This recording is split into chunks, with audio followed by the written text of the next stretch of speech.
Bonjour à vous les amis, je suis ravi de vous retrouver sur la chaîne Fatmir Football, la chaîne du foot féminin et du foot féminin. On va en avoir énormément, je suis très content. On va pouvoir poster énormément de vidéos sur cet Euro féminin là qui va se dérouler dans à peine 15 jours, du 2 au 27 juillet. Dans une vidéo que je vous invite à découvrir, j'ai parlé des 3 favoris qui ressortent du plateau des qualifiés pour cet Euro. Dans cette vidéo, on va revenir sur les outsiders. On va voir si la France, notamment, en fait partie. Et à la fin de la vidéo, je vais quand même vous donner mes 2 équipes qui seront quand même à surveiller pour des raisons différentes. Allez, c'est parti. Venons-en maintenant aux outsiders. Et comment ne pas citer l'équipe de France? L'équipe de France drivée par Laurent Bonadei, donc qui a repris le bébé après le départ d'Hervé Renard. Hervé Renard qui a été donc l'entraîneur des Bleus et Laurent Bonadei était son adjoint. Donc Laurent Bonadei a connu quand même les atermoiements de cette équipe, notamment durant les JO à domicile. Donc il sait où se situent les failles de cette équipe. Et c'est vrai qu'au début, j'étais quand même circonspect quand je le voyais faire des expériences tel un savant fou dans un laboratoire avec cette équipe de France. Mais bon, voilà, il a mis un peu d'eau dans son vin, il a su garder raison et aujourd'hui, il présente quand même une équipe très intéressante, très séduisante, qui surfe sur la vague du succès, notamment par rapport à sa campagne de groupe de Ligue des Nations, où l'équipe de France est qualifiée brillamment pour les phases finales de la Ligue des Nations qui auront lieu en octobre. En faisant quoi? Eh ben, en dégageant un 11 titulaire qu'il a mis et remis match après match. Donc ça, c'est super bien parce que ça permet à cette Maison Bleue d'être bien rangée. Les joueuses savent qui vont démarrer et qui vont rester sur le banc. Donc ça, c'est très important. Ça enlève de la pression aux remplaçantes et ça enlève aussi des tracas pour les joueuses qui vont être titulaires. Mais il y a quand même une saine concurrence qui existe au sein de cette équipe de France. Avec, j'ai trouvé, moi, en regardant donc, les images diffusées par la FFF durant là, les sessions d'entraînement avant cet Euro, j'ai trouvé que l'équipe de France présentait une forme de cohésion de groupe où il y avait quand même une bonne ambiance. Donc ça aussi, c'est une très bonne chose.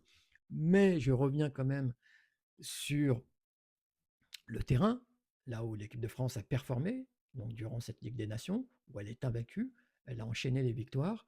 Elle arrive avec des joueuses qui ont aussi fait le plein de confiance, Sandy Baltimore notamment, qui marque but sur but, des joueuses comme Sakina Karchaoui qui s'éclate au milieu de terrain, ou encore Gry Jembok qui est devenue la sécurité sociale de l'équipe de France derrière et qui a récupéré donc le brassard de cette équipe de France, adoubée par l'ensemble de ses partenaires. Ça, c'est très important également.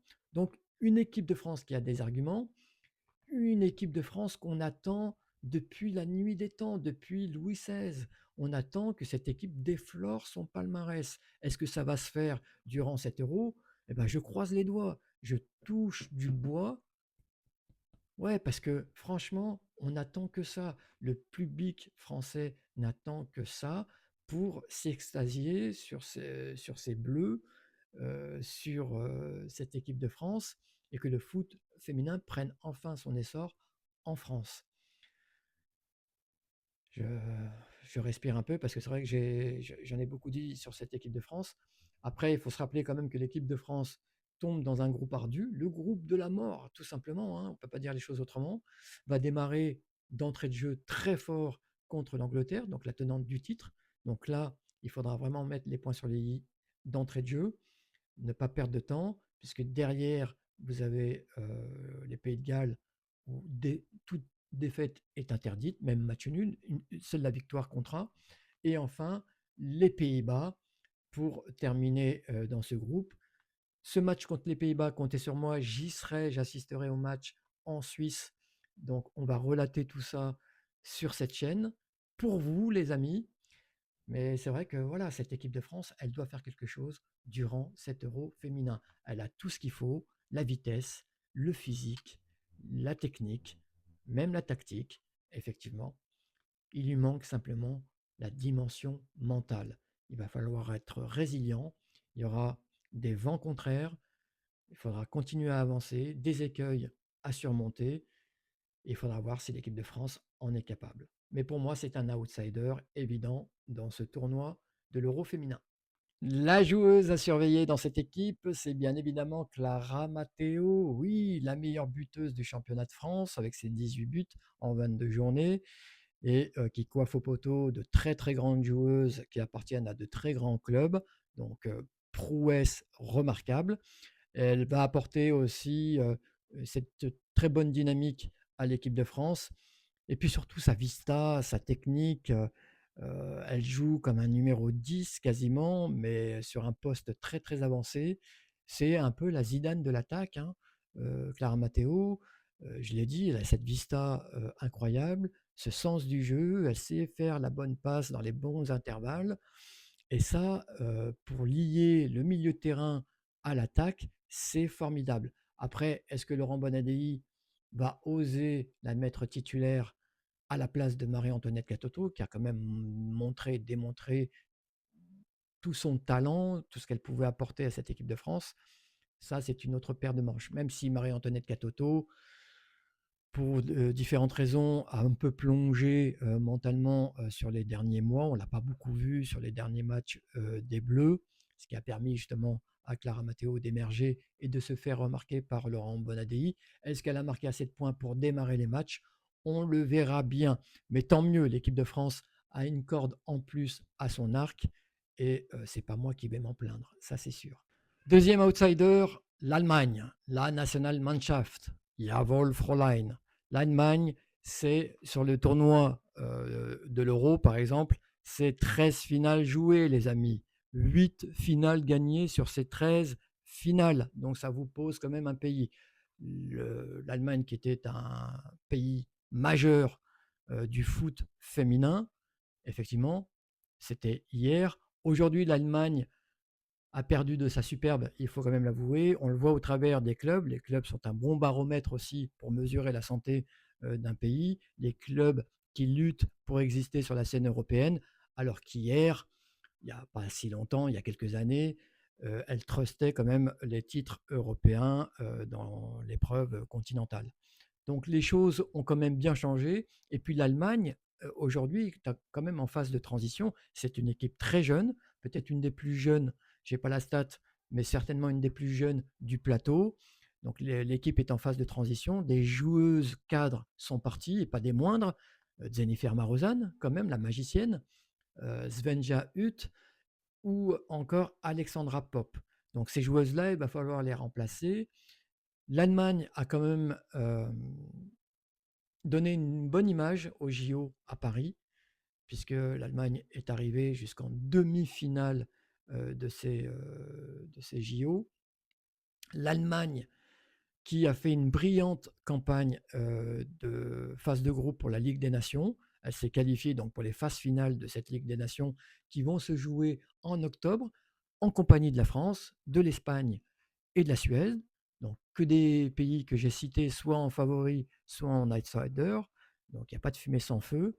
Donc voilà, l'Allemagne a aussi des arguments à faire valoir. Un jeu spectaculaire, une équipe jeune, notamment. Il faudra surveiller Jules Brand, la joueuse qui vient d'être transformée à l'OL Lyon, que j'attends moi avec impatience de voir, de découvrir.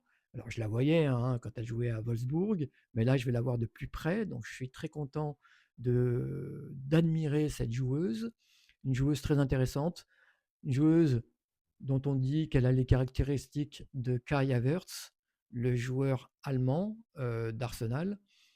C'est vrai qu'elle est aussi longiligne que lui. Elle joue, elle, plutôt comme ailière, alors que Kai Havertz est plutôt en deuxième attaquant, derrière l'attaquant principal.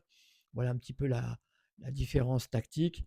Mais c'est tous les deux des joueurs qui aiment provoquer, qui aiment faire des passes aussi, proche de la surface de réparation. Elle a une vista aussi très très intéressante. Et puis avec sa taille, elle est capable de marquer des buts de la tête. Donc c'est une joueuse à surveiller comme le lait sur le feu pour cet euro féminin. Enfin, on va parler des Pays-Bas. On ne peut pas ne pas mettre quand même les Pays-Bas comme éventuel gagnant du tournoi, même si franchement j'y crois très peu. C'est une équipe avec des joueuses incroyables, vraiment un paquet de joueuses talentueuses au sein de cette sélection.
Pour finir, les amis, bon, c'est vrai que j'aurais pu parler quand même d'un ou deux autres pays à surveiller qui peuvent faire la surprise dans ce tournoi. Le pays hôte, on sait qu'en général, les pays organisateurs ont le vent en poupe et réalisent des prouesses à domicile, portées par leur foule, par leur public, qui ne se rappelle pas de la Corée du Sud en 2002, qui avait été portée donc, par toute une nation jusqu'aux demi-finales de l'épreuve de Coupe du Monde qu'elle organisait avec, qu'elle co-organisait avec le Japon. Donc les pays organisateurs sont en général capables de très grands exploits, même si la Suisse est vraiment très très faible, pour ne pas dire plus.